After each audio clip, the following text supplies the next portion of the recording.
So,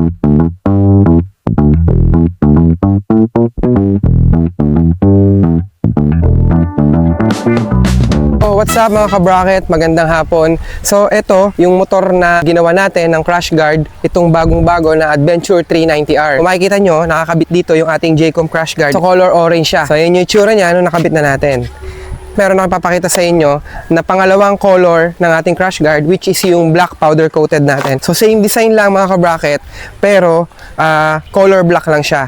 So, para makita nyo kung ano itsura, hayaan ko ilapat to dito.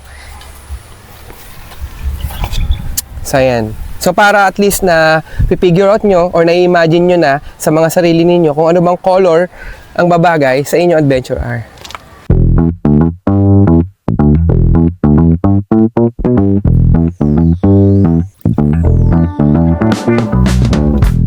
Magkaiba lang ng color pero same quality, same materials ng ginamit. Yun nga lang, black powder coated ito. So by the way mga ka-bracket, ito ay sandpaper finish. Siyempre pag nagtumba ka, gamit ng crash guard, magkakaroon pa rin siya ng gas-gas.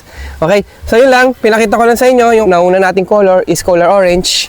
Then, ito naman ngayon, color black. So makikita nyo dito mga ka-bracket, ayan. Sobrang tibay oh, tingnan nyo. Wala kagalaw-galaw, di ba? So, meron tayo ditong mounting points dito. Mounting points dito, dalawa, multiple. At meron din dito sa center at saka ayun, dalawa. So, connected siya dito. Kaya napakatibay niya mga ka-bracket. Grabe oh. Sobrang tibay, di ba?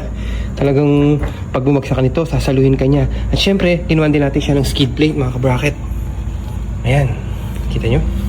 So talagang ready to adventure na yan. So yun mga ka-bracket, nakita na natin yung dalawang color ng crash guard para sa Adventure R390. So ikaw mga ka-bracket, sa tingin mo, anong color ang babagay para sa Adventure R390R mo? So yun lang mga ka-bracket, let me know in the comment section below. Bye-bye!